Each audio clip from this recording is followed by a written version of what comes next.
আল্লাহর কালাম দিয়ে তো তাবিজ, গাছগাছরা দিয়ে তো আমার এই তাবিজ হতেও তো পারে।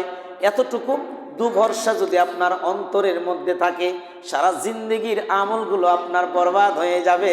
এই আমল দিয়ে আপনি কিয়ামতের ময়দানে জান্নাত পাবেন না, জান্নাত পাবেন না আপনি, জান্নাত কঠিন। এই জন্য বলছিলাম ইবাদতের জগতে বড় একটা ইবাদত, তার নাম হলো সালাত। সালাত যে ব্যক্তি 5 ওয়াক্ত জামাতে আদায় করে না, তবে হ্যাঁ ব্যতিক্রম আলাদা জিনিস। হঠাৎ করে আপনার ছেলেটা পানিতে পড়ে অসুস্থ, তাকে ডাক্তারের কাছে নিয়ে যাচ্ছেন, আগে আপনার ছেলেকে ডাক্তারের কাছে নিয়ে যান, পরে আপনি সালাত আদায় করেন। এখানে আল্লাহ আপনাকে সুযোগ দিয়েছে। আমার কথা বুঝতে পারেননি? হঠাৎ করে আপনার বাড়িতে আগুন ধরে দাও দাও করে আগুন পড়ছে আপনার প্রতিবেশীর বাড়িতে, আর জোহরে আজানের ইকামত হচ্ছে, আপনার কাজ হলো আগে প্রতিবেশীর বাড়িতে কি করা? সাহায্য করা, পরে কয়েকজনকে নিয়ে আপনি জামাতে পড়ার চেষ্টা করবেন। তাহলে 5 ওয়াক্ত সালাত জামাতে আদায় করে না যারা, ওরা হলো কাফের, ওরা হলো মুশরিক, ওরা হলো মুনাফিক, ওরা হলো বেঈমান। ওদের সাথে আর হিন্দুদের মধ্যে কোনো পার্থক্য নেই, ওরা হলো এই পরিমাণ বেঈমান। 5 ওয়াক্ত সালাত যারা জামাতে আদায় করবে না, সবচেয়ে বড় কথা লা ঈমানা লিমান লা সালাতা লাহু ওয়ালা সালাতা লিমান লা উদুয়া লাহু। সহিহ তারগিব ওয়াত তারহিবের 575 নম্বর হাদিস। সালাত নাই যার, ঈমান নাই তার, সালাত নাই যার, ঈমান নাই তার। কত মানুষ মসজিদের কমিটিতে তাকে সালাত আদায় করে না, বড় বড় লেকচার দেয়, নামাজ না পড়লো ঈমান ঠিক আছে, বলে না? বলে না? আস্তাগফিরুল্লাহ, নাউজুবিল্লাহ। আজকে একটা ভিডিও ভাইরাল হয়ে গেছে, দেখলাম লতিফ সিদ্দিকী, বঙ্গবীর কাদের সিদ্দিকীর ভাই, এর আগে হজ নিয়ে কথা বলার কারণে সে দেশ থেকে পালিয়ে গেল। হ্যাঁ, এবং আওয়ামী লীগের সময় ওকে এই ইসলামিক নিয়ে কটূক্তি করার কারণে, হজ নিয়ে কটূক্তি করার কারণে সরকার বাধ্য হয়ে ওকে মানে এমপি থেকে, সংসদ সদস্য থেকে বাতিল করেছে। মানে ও বলছে যে হজ এটা একটা পিকনিক, এটা একটা ব্যবসা। আস্তাগফিরুল্লাহ, নাউজুবিল্লাহ। অথচ আল্লাহর ফরজ একটা ইবাদত, তাই না? তো আজকে একটা ভিডিও দেখলাম, গতকাল না পরশুদিনের একটা মাহফিলে, ও বলছে যে মানুষ যখন মোনাজাত করে, যখন আমিন বলে, আমি তখন মুখ দিয়ে আমিন বলি না, তার কারণ আমার জীবনে কোনো পাপ নাই। আস্তাগফিরুল্লাহ, নাউজুবিল্লাহ বলেন না। নবী বলেছেন কুল্লু বানি আদম খাত্তা, আদম সন্তান বলতেই পাপী, আদম সন্তান বলতেই পাপী। ওর দাড়িও ছাটা, সিটিং করে কত সুন্দর করে দাড়ি ছাটা, আরও বলছে আমার কোনো পাপ নাই। আমার সামনে যদি হতো, আমি রাসূলের হাদিসটা প্রয়োগ করতাম, আমি বাধা দিতাম অবশ্যই যে এ কথা বলেন না, অন্তটুকু আপনার পাপ নাই। বলেন আমি পাপ থেকে বিরত থাকি, পাপ করি না, তবে আমি পাপ আমার আছে, কিন্তু বলিয়েন না আমার পাপ নাই। যে কথা বলছিলাম, সালাত আদায় করেন যে ব্যক্তি, ওই ব্যক্তি, তার মানে এই যে ব্যক্তি বলছে আমার কোনো পাপ নাই, এ কথা কি সত্য হবে? কেউ বলতে পারবে আমার কোনো পাপ নাই? আমি এই ওয়াজ যখন আজ থেকে 5 বছর আগে, 10 বছর আগে করি, কুল্লু বানি আদম খাত্তা, তখন ভাবছিলাম পৃথিবীতে মনে হয় কেউ বলবে না যে আমার পাপ নাই। তা আমি দেখি মুসলমানই বলতেছে যে আমার পাপ নাই, হিন্দু বলতেছে না। চিন্তা করছেন আপনি? মুসলমানই বলতেছে ওয়াজ মাহফিলে দাঁড়িয়ে যে আমার কোনো পাপ নাই। এ কথা যদি হিন্দুরা বলতো যে তাদের পূজা মণ্ডপে আমাদের কোনো পাপ নাই, আমরা সব পূর্ণ করি, তাও মেনে নেওয়া যেত, তাও মেনে নেওয়া যেত। সম্মানিত দিনী ভাই, কথায় কথা চলে আসে, পয়েন্ট আকারে বলছি যে সালাত এত বড় একটি ইবাদত, সালাত সম্পর্কিত কিছু কথা বলা। যে যে ব্যক্তি সালাত আদায় করবে, এই সালাতের ফজিলত, সালাত হলে কিয়ামতের দিন ওই ব্যক্তিকে সর্বপ্রথম সালাতের বিচার হবে, তাই না? সালাত ছাড়া ঈমান সব কিছু বন্ধ হয়ে যাবে, নষ্ট হয়ে যাবে, তাই না? সালাত সাংঘর্ষিক ইবাদত। যে ব্যক্তি সালাত আদায় করবে, গুনাহগুলো ক্ষমা হয়ে যাবে। ওযু করলে হাতের গুনাহগুলো ঝরে যায়, চোখের গুনাহগুলো ঝরে যায়, পা ধুলে পায়ের গুনাহগুলো ঝরে যায়, কুলি করলে জিহ্বা দিয়ে যে সগীরা গুনাহগুলো বেরিয়ে যায়, সব কিছু ঝরে যায়। নবী বলেছেন, শোনো, যে ব্যক্তি ফরজ সালাত আদায়ের সময়, যে ব্যক্তি মুয়াজ্জিন যখন, ইমাম যখন বলবে ওয়ালাদ-দাল্লিন, এ কথা শোনার পরে যদি মুসল্লিরা আমিন বলে, মুসল্লিদের আমিন আর ইমানের আমিন আর ফেরেশতাদের আমিন যদি মিলে যায়, মা তাকাদ্দামা মিন যামবিহি গুফিরা লাহু মা তাকাদ্দামা মিন যামবি, আমিন বলার কারণে ওই ব্যক্তির অতীত জীবনের যত গুনাহ আছে সমস্ত গুনাহগুলোকে আমার আল্লাহ ক্ষমা করে দিবেন। সুবহানাল্লাহ বলবেন না? সমস্ত গুনাহগুলোকে কি করে, আব্দুল ভাই ড্রাইভার, সমস্ত গুনাহগুলোকে কি করে দিবেন? কথা বলেন তো। ক্ষমা করে দিবেন। সমস্ত গুনাহগুলো আমার আল্লাহ মাফ করে দিবেন। কোন ব্যক্তির?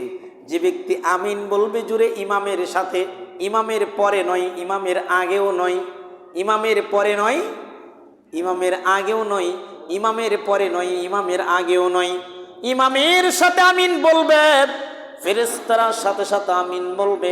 এই আমিন যদি ফেরেশতাদের আমিনের সঙ্গে মিলে যায়, আল্লাহর নবী বললেন গফিরা লাহু মা তাকদ্দামা মিন যামবি, হাদিস বুখারী মুসলিমের। ওই ব্যক্তির অতীতের গুনাহগুলোকে আমার আল্লাহ ক্ষমা করে দিবেন। বলেন সুবহানাল্লাহ। এরপরে নবী বললেন, শোনো, ইমাম যখন রুকু থেকে উঠে বলবে সামিআল্লাহু লিমান হামিদা, আমরা বলি না? এরপর আর একটা দোয়া আছে, আল্লাহুম্মা রব্বানা লাকাল হামদ হামদান কাসীরান তাইয়িবান মুবারাকান ফি। যে ব্যক্তি কি করবে, এই দোয়াটা পড়বে, ওর অতীতের গুনাহগুলোকে আমার আল্লাহ ক্ষমা করে দিবে। সুবহানাল্লাহ, সুবহানাল্লাহ। সালাত আদায় করলে গুনাহগুলো ঝরে যায়। এরপরে একটা আমল সিয়াম, যেটা বছরে 1 মাস ফরজ, তাই না? বছরে কয় মাস ফরজ? সেই মাসের নাম কি? কি না, কি মাস? রমজান মাসের সিয়াম ফরজ। নবী বলেছেন মান সামা রমাদানা ঈমানা ওয়া ইহতিসাবান গুফিরা লাহু মা তাকদ্দামা মিন যামবি। যে ব্যক্তি রমজান মাসের সিয়াম রাখবে, রমজান মাসের সিয়াম যে ব্যক্তি রাখবে, এরপরে ঈমানের সাথে সিয়াম রাখবে, তার মানে ওই যে আমলের আগে ঈমানের কথা, তাই না? আল্লাহ নবী এখানেও বললেন মান সামা রমাদানা ঈমানা ওয়া ইহতিসাবান গুফিরা লাহু মা তাকদ্দামা মিন যামবি। সিয়াম রাখলেই হবে না, বেনামাজি সিয়াম রাখলেই কবুল হবে তা নয়।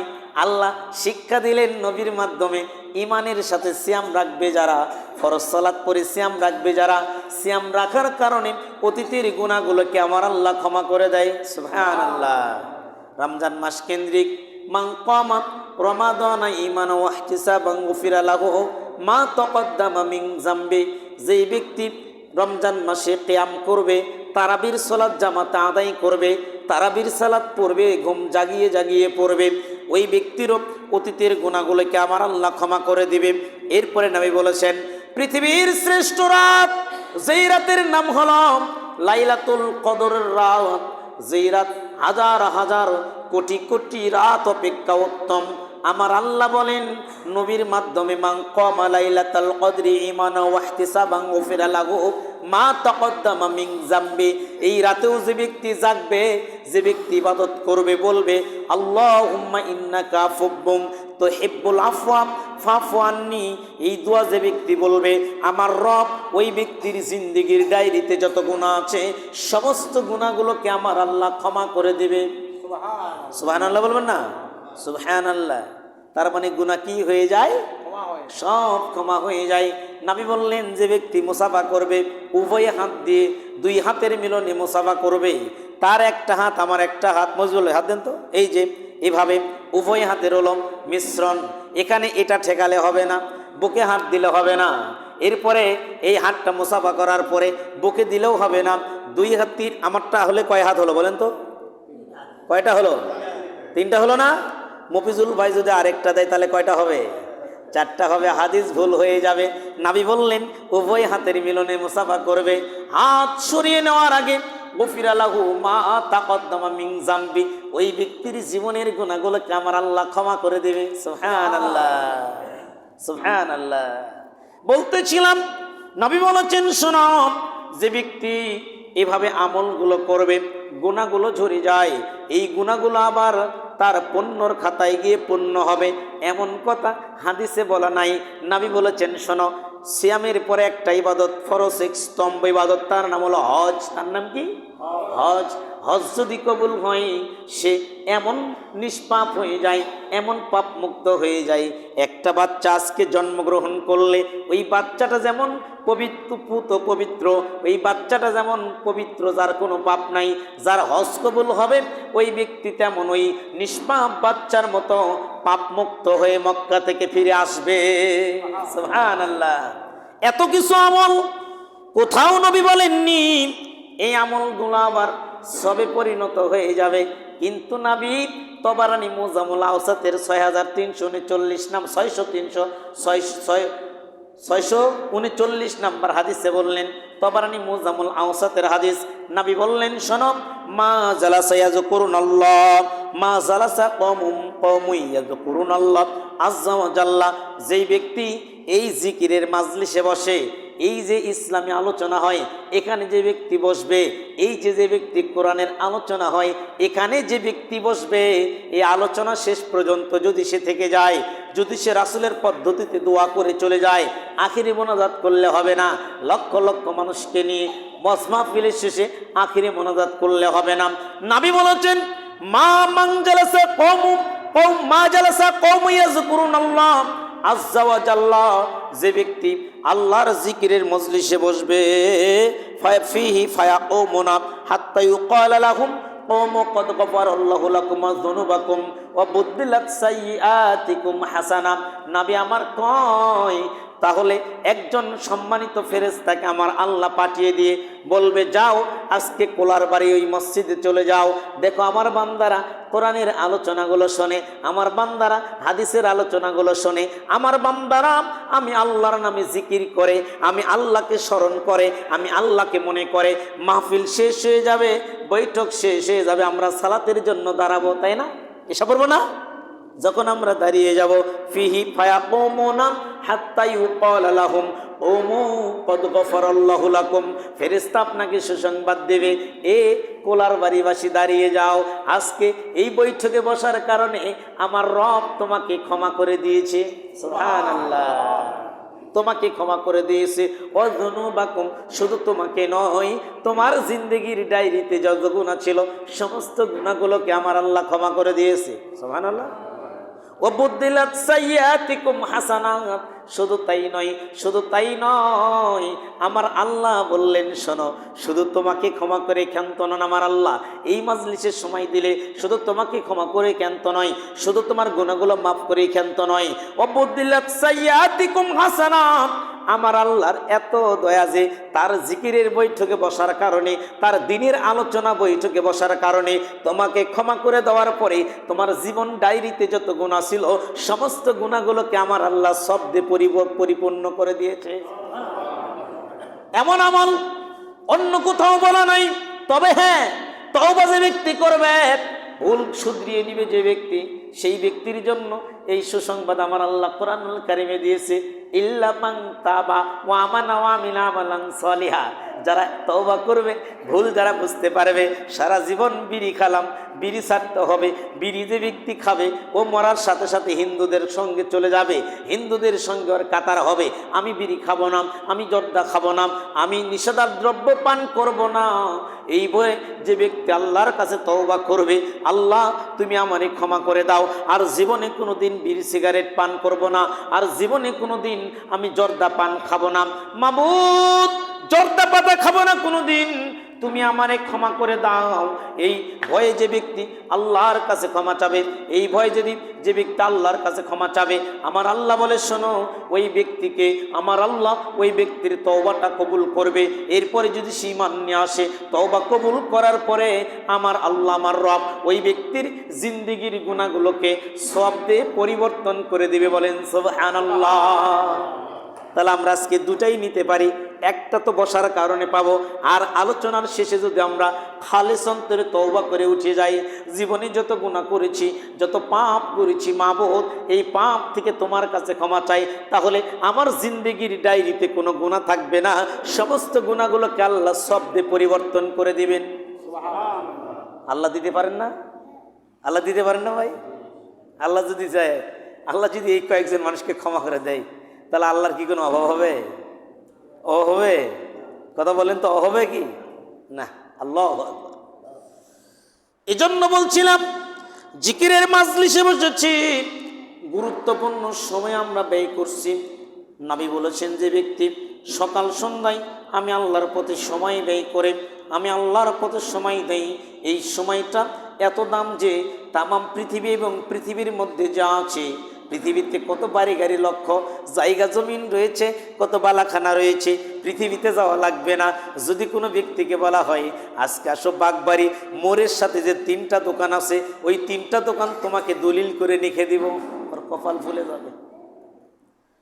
এখানকার চেয়ে বাগবাড়ি মোড়ের জায়গার দাম বেশি না? কথা কন না কে? দাম বেশি না? অনেক বেশি না ভাই? অনেক বেশি না? আল্লাহু আকবার। নবী বললেন শোনো, এরকম হাজার হাজার লক্ষ লক্ষ কোটিপতি, লক্ষ লক্ষ কোটি কোটি টাকা যারা দান করেন, তাম পৃথিবী সব বিক্রি করে যদি কোনো মানুষ দান করে, এই দানের অর্থ যদি মিজানের এক পাল্লায় তুলে দেওয়া হয়, এই সন্ধ্যাবেলায় 2 ঘন্টা সময় দিয়েছেন আপনি, এই সময়টুকু যদি মিজানের আরেক পাল্লা তুলে দেওয়া হয়, ওই দানের চাইতে এই মিজানের এই সময়ের পাল্লাটা আল্লাহ হালিয়ে দিবে। বলেন সুবহানাল্লাহ। তাহলে আমরা খুশি না বেজার? হ্যাঁ, খুশি না বেজার? একটু মন খারাপ যে এশার সালাত হলো 7:30টায়, টাইম পার হয়ে যাচ্ছে, এই দিক দিয়ে মন খারাপ, তাই না? 8টায় পড়বো ইনশাল্লাহ, তাই না ভাই? এই দিক দিয়ে একটু মন খারাপ। হ্যাঁ,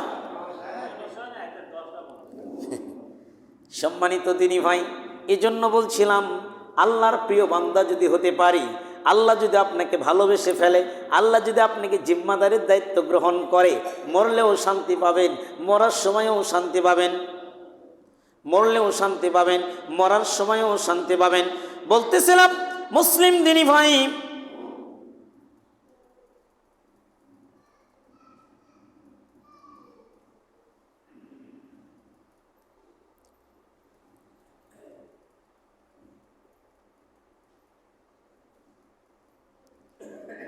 কিছু কিছু আমল রয়েছে যে আমলগুলো যদি আমরা করতে পারি, আল্লাহ সুবহানাহু ওয়া তাআলা আমাদেরকে ভালোবাসবেন, এমন ভালোবাসবেন, ভালোবাসতে বাসতে আমার আল্লাহ আমার রব, ভালোবাসতে বাসতে আমার আল্লাহ আমার রব, আমার আল্লাহ আমার রব, ভালোবাসতে বাসতে আল্লাহ আপনার জন্য আমার জন্য জিম্মাদারের দায়িত্ব গ্রহণ করবেন, যে আপনার জিম্মাদারের দায়িত্ব আমার আল্লাহ নেবে।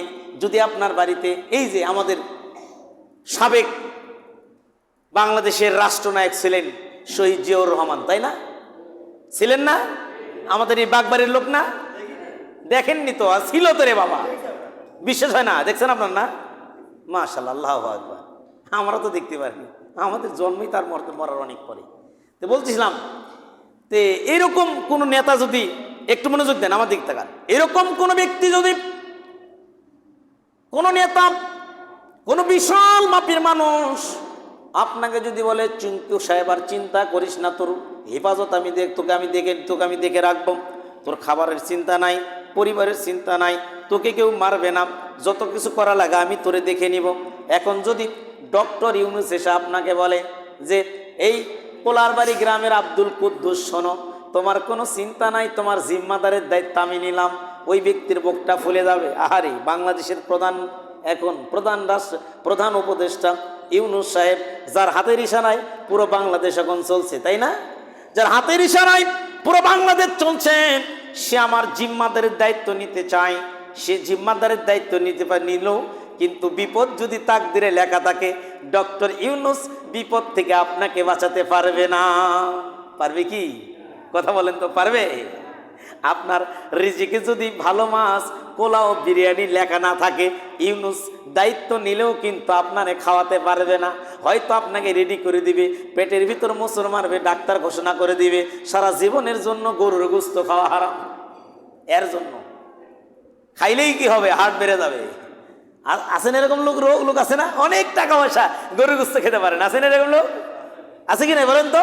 তার মানে কি জানেন? আল্লাহ ওকে ওই গরুর গোশত রিজেক রাখেনি, এজন্য ওর টাকা কামাই করছে কিন্তু খেতে পারবে না। বলছিলাম, কোন ব্যক্তি যদি আপনার জিম্মাদারের দায়িত্ব নেই, আপনার কপালটা ভালো হয়ে যায়, কিন্তু স্বয়ং রব আমার আল্লাহ, স্বয়ং রব আমার আল্লাহ আপনার জিম্মাদারের দায়িত্ব যদি গ্রহণ করে, আমার আল্লাহ বলে, শোনো, নবীর মাধ্যমে সহিহ ইবনে হিব্বানের 373 নাম্বার হাদিস, আল্লাহ নবী বলছেন এই হাদিসে 5 জন ব্যক্তির জিম্মাদারের দায়িত্ব আমার আল্লাহ গ্রহণ করে। নবী বলেছেন, মান জাহাদা ফি সাবিলিল্লাহ কানা দামিনান আলাল্লাহ, যে ব্যক্তি আল্লাহ রাস্তায় জিহাদ করে, আল্লাহ রাস্তায় যুদ্ধ করে যায়, ওই ব্যক্তির জিম্মাদারের দায়িত্ব আমার আল্লাহ গ্রহণ করে, ওই ব্যক্তিকে আমার আল্লাহ হেফাজত করে, ওই ব্যক্তিকে আমার আল্লাহ মৃত্যুটা জান্নাতে মৃত্যু দেয়, ওই ব্যক্তিকে আমার আল্লাহ মরার পরে জান্নাত দান করে। বলেন সুবহানাল্লাহ। জিহাদ ইবাদতের জগতে কত বড় দামি ইবাদত বলতে পারবো না। নবীকে প্রশ্ন করা হলো, ইয়া রাসূলুল্লাহ, ইয়া হাবিবাল্লাহ, বুখারীর 1519 নম্বর হাদিস। এরপরে আল্লাহর নবীকে প্রশ্ন করা হলো, আইউল আমাল আফদাল ইয়া রাসূলুল্লাহ, নবী গো, আসমানের নিচে জমিনের উপরে সবচেয়ে দামি আমল কি, সবচেয়ে উত্তম আমল কি? নবী বললেন, ক্বালা ঈমানু বিল্লাহি ওয়া রাসূলি, আল্লাহ নবীর প্রতি ঈমান আনা, আল্লাহর প্রতি ঈমান নিয়ে আসা, তার মানে ঈমান নিয়ে আসা। এরপরে বললেন আল জিহাদু ফি সাবিলিল্লাহ, আল্লাহ রাস্তায় জিহাদ করা। এরপরে বললেন আল্লাহর নবী ওয়া হাজ্জুম মাবরুর, পবিত্র কবুলযোগ্য হজ আদায় করা। এরপরে আবার 2518 নম্বর হাদিস বুখারীর। নবীকে প্রশ্ন করলেন, ইয়া রাসূলুল্লাহ, আইউল আমালি আহাব্বু ইলাল্লাহ, আল্লাহ নবী গো, আল্লাহর নিকটে সবচেয়ে ভালোবাসার আমল কোনটা, সবচেয়ে প্রিয় আমল কোনটা? নবী একটু বলবেন কি আল্লাহর নিকটে সবচেয়ে দামি আমল কি, সবচেয়ে ভালো আমল আল্লাহর নিকটে কি? আল্লাহ নবী বললেন, শোনো, পৃথিবীতে সবচেয়ে ভালো আমল হলো আল্লাহর নিকটে আসসালাতু আলা ওয়াক্তিহা, 5 ওয়াক্ত সালাত টাইম মতে আদায় করা, 5 ওয়াক্ত সালাত সঠিকভাবে আদায় করা হলো আল্লাহর নিকটে সবচেয়ে বড় দামি আমল। সবচেয়ে বড় দামি আমল আল্লাহর নিকটে 5 ওয়াক্ত সালাত সঠিক সময় আদায় করা। আজান পরে দিলেও হবে, সমস্যা নেই। যে টাইমে দেন সে টাইম তো পার হয়ে গেছে, পার হয়ে গেছে না? সব মসজিদে আজান হয়ে নামাজ হয়ে গেছে না? এখন আমরা আলোচনার পরে ওই বারান্দায় যায় মাইক ছাড়া বসে আজান দিবেন, এরপর জামাতায় চলে যাবে। সবাই জানে মসজিদে নামাজ 7:30টা। যারা পরে ওরা চলে আসছে, যারা পরে না ওরা বাড়িতে আসছে, ওরা আজান দিলে ওরা আসবে না। কথা বুঝতে পারছেন কি? এজন্য আজানে টেনশন করেন না। আজান মুখে দিলে যে গুনাহ হবে তা কিন্তু নয়। একটু ধৈর্য ধরেন, বিষয়টা একটু শেষ করছি, আমি টানছি। তাহলে যে কথা বলছিলাম যে আল্লাহ নবীকে প্রশ্ন করলেন, আপনাদের দোষটা তুলে ধরার জন্য আসছি, বুঝছেন? আমি খুব খারাপ মানুষ, কিন্তু আমি যেখানে যে দোষটা ধরার চোখত পড়ে সেই দোষটা আমি আগে বলি। এই যে এখন একটা দোষ দেখলাম, আমাদের সালাত হলো জহর হলো একটাই জহর সালাত কেন বলেন? জবাব দেন। একটাই ওয়াক্ত শুরু হয় 12টা 48 মিনিট, 11টা 48 মিনিট। 11টা কত? 11টা কত? 11টা 48 মিনিটে জহরের ওয়াক্ত শুরু হয়। আপনি পড়েন 1 ঘন্টা 10 মিনিট পরে আপনি সালাত পরে বলতেছেন আমরা আহলে হাদিস ওয়াক্ত মতো সালাত আদায় করি। ঘোড়ার ডিম আপনি ওয়াক্ত মতো সালাত আদায় করেন। 12:30 না হলে 12টা 15-20 পড়তে হবে সালাত জহরের। লেখেন আপনি।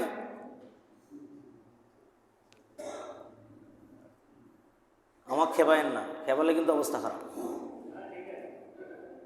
আল্লাহ নবীকে প্রশ্ন করলেন, আইউল আমালি আহাব্বু ইলাল্লাহ, আল্লাহর নিকটে প্রিয় আমল কি? নবী বলতে পারতেন পিতামাতার সেবা করো, এটা আল্লাহর নিকটে প্রিয়। প্রথম বলতে পারতেন। নবী বলতে পারতেন মসজিদ গিয়ে না মোছামুছি করো, এটা প্রথমে বলতে পারতেন। নবী বলতে পারতেন মানুষকে খাওয়াও, এটা বলতে পারতেন। কিন্তু তা না বলে নবী বললেন আল্লাহর নিকটে সবচেয়ে পৃথিবীর প্রিয় আমল হলো আসসালাতু আলা ওয়াক্তিহা, 5 ওয়াক্ত সালাত সঠিক সময়ে আদায় করা। হুজুর অস্ত লেকচার দিচ্ছেন, আপনি আবার জামাত পড়া বাদ দিয়ে বক্তব্য দিচ্ছেন কেন? নবী বলেছেন যে এশার সালাত দেরিতে পড়াটা হলো উত্তম। এশার ওয়াক্তের সাথে সাথে আহলে হাদিসরা এশার সালাত পড়বে না, 7:30টায় চলবে না, 8টায় পড়েন, 8:30টায় 9টায় পড়েন, এটা হলো ফজিলতপূর্ণ ওয়াক্ত। ভেজাল তো আপনারাই করেছেন। কোন দিকে যাব আমি? গোলক ধাঁধাতে পড়ে আসি রে ভাই। এই মুসলিম দিনী ভাই একটু বোঝার চেষ্টা করেন। এজন্য মা বোনদের ব্যাপারে একটু ইঙ্গিত দিয়ে যায়। মহিলারা সবচেয়ে সালাতের ব্যাপারে বেখেয়াল, মহিলারা সবচেয়ে সালাতের সময়ের ব্যাপারে বেখেয়াল, মহিলারা সবচেয়ে সালাতের সময়ের ব্যাপারে মানে উদাসীন। এই মহিলারা, এই কোলার বাড়ির নারীরা শোনো, আজান যখন মসজিদ তোমার আজান যখন কানে যাবে, যে হাইয়া আলাস সালাত, সালাতের দিকে আসো, রান্নার চুলাটা বন্ধ করে দিয়ে, তরকারি কোটাটা ছেড়ে দিয়ে, চাল ধোয়াটা বন্ধ করে দিয়ে, বাড়ির কাজ বন্ধ করে দিয়ে, স্বামীকে সেবা করা বন্ধ করে দিয়ে, সন্তানকে দুধ খাওয়া বন্ধ করে দিয়ে, ওযু করে সালাতে দাঁড়িয়ে যাও। যেই কাজ ফেলে রেখে তুমি ওই সালাত আদায় করবে, ওই কাজের মধ্যে পরের আয়াতে পরের আজানের ধ্বনিতে মুয়াজ্জিন জবাব দিচ্ছে হাইয়া আলাল ফালাহ। তুমি যদি সালাত আদায় করো, সালাত পড়তে যদি আসো, ওই কাজের মধ্যে আমার আল্লাহ বরকত দান করবে। বলেন সুবহানাল্লাহ। হে নারী, তোমারে বলে যায়, তুমি চাল ধোয়া বন্ধ করে, তুমি সন্তানকে দুধ খাওয়ানো বন্ধ করে, তুমি যদি তরকারি রান্না করা বন্ধ করে, ভাত রান্না করা বন্ধ করে, আজানের সাথে সাথে যদি সালাত আদায় করো, ওই তরকারির মধ্যে, ওই চালের মধ্যে, ওই সন্তানের রিজিকের মধ্যে, তোমার সাংসারিক সকল কাজের মধ্যে এবং তোমার জীবনের মধ্যে আমার আল্লাহ বরকত প্রদান করবে। বরকত তো খেয়ে ফেলেছি আমরা হাজারো ব্যস্ততার কারণে। এজন্য নবী বলেছেন, শোনো, তাফাররাক লি যে ইবনা আদম তাফাররাক লি ইবাদাতি, হে আমার আদরের আদম সন্তান, আমলা সদরকা গিনাম, হে আমার আদম সন্তান, সময়টা তুমি দাও আমি আল্লাহর পথে, সময় দাও আমি আল্লাহর পথে, বেশি বেশি সময় দাও, আমি আল্লাহ তোমার অন্তরকে প্রশস্ত করে দিব। ওয়াসুদ্দা ফাকরাক, তোমার দরিদ্রতাকে বন্ধ করে দিব। ওয়া ইল্লাম তাফাল মালা তুয়াদাইকা শুগলা, তুমি যদি তা না করো, ব্যস্ত যদি থাকো, খালি যদি ব্যস্ত দেখাও, আমার অনেক কাজ, আমার অনেক টেনশন, আমার অনেক ব্যস্ততা, তুমি যদি আল্লাহর পথে সময় না দাও, তাহলে বললেন আমার আল্লাহ তোমার দুই হাত ব্যস্ততা দিয়ে আরো ভরে দিবে। ওয়ালাম আসুদ্দা ফাকরাক, এবং আমার আল্লাহ তোমার দারিদ্রকে বন্ধ করবে না, তোমাকে দরিদ্রতার মধ্যে আরো ডুবিয়ে রাখবে, তুমি ব্যস্ততা থেকে মুক্তি পাবে না। কিন্তু যদি আল্লাহর পথে সময় দাও, সঠিক টাইমে সালাত আদায় করেন, বলে যাচ্ছে আজকে সালাত 12:30টায় করেন, অন্তত আধা ঘন্টা আগিয়ে দিবেন, আজান দিবেন 12:15টায়, যে কয়জন পাবে টাইম সে কয়জন পড়বে। উচিত ছিল যে 11:50 ওয়াক্ত শুরু হলে সেখান থেকে আধা ঘন্টা টাইম দেন, দিয়ে সালাত পড়েন 12:20। দেখেন আপনি কয়জন মসজিদ আসে, যে এই কয়জনে আসবে বুঝতে পারবেন ওই কয়জনই সালাতের হেফাজতকারী, ওই কয়জনই সালাতের হেফাজতকারী। খবরদার, সালাতের ক্ষেত্রে পৃথিবীর কোনো কাজের যুক্তিতে মানবেন না। যে আমাদের ছেলে মেয়ে স্কুলে আসে, আমরা মাঠ থেকে আসি, গোসল করি, খবরদার সালাতের টাইমের ক্ষেত্রে পৃথিবীর কোনো ব্যক্তির কোনো অজুহাত আমার আল্লাহকে দেখাবেন না। পৃথিবীর সবচেয়ে আল্লাহর নিকটে দামি আমল হলো as-সালাতু আলা ওয়াক্তিহা।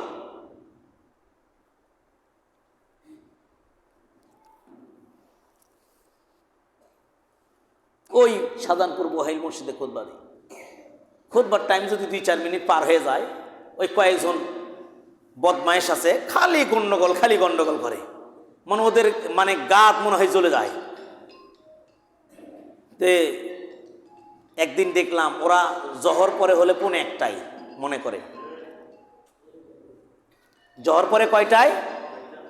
1:45, আর 1:45 না, একটাই জহর পরে, আপনাদের মতো একটাই জহর পরে। আর জুমার সালাত তো একটাই লিখে রাখছে। এখন খুতবা দিতে যদি কোনো ইমাম যদি 10 মিনিট 5 মিনিট দেরি করে, ওই কয়েকজন মসজিদের মধ্যে গন্ডগোল শুরু করে দেয়। একদিন এমন গন্ডগোল, তো এখন আমার হয়ে কিছু লোক আর ওই গ্রুপ, 2 গ্রুপ মসজিদের মধ্যে গন্ডগোল শুরু করছে। আমার যে গ্রুপ, এরাও বোঝে না শরীয়ত, ওরাও বোঝে না। কথা বুঝতে পারেননি? এটা নিয়ে মারামারি গন্ডগোল করা যাবে কি? আমি কিন্তু আবার আমার গ্রুপ বলছে ভাবেন না যুব সংঘের লোক, তার মানে আমাকে, আমার পক্ষে যারা বলছে যে হুজুর কয়েক মিনিট বসে বলছে কি হয়েছে, আমি কিন্তু ওদেরকে বলিনি তোমরা আমার গ্রুপ আমার পক্ষে মারামারি করো, আমি কিন্তু তা বলিনি। আমার অন্যটা ভাবিয়েন না। পরের মাসে জুমার যা বললাম, এসার জহর সালাত পড়ান হলে 1টায়, ওয়াক্ত শুরু হলো 12টার আগে। বছরে সপ্তাহে 7 দিন 6 দিন আপনি জহরের সালাত টাইম মতো পড়তে পারেন না। আর ইমাম যদি খুতবার পরে 3 মিনিট খুতবা বেশি দেয়, সেদিন মনের ভেতর আগুন জ্বলে যায়। এটা কেন? জহরের সালাত আগে আপনি ঠিক করেন, 12:30 জহর পড়েন, ঠিক করেন, পড়েন। আপনি 6 দিন দেরিতে সালাত আদায় করেন, একদিন ইমাম সাহেব এসে খুতবা আসার পরে 10 মিনিট বেশি হয়ে গেছে, আপনার ভেতর তো জ্বলে কেন? কোনো কথা নাই।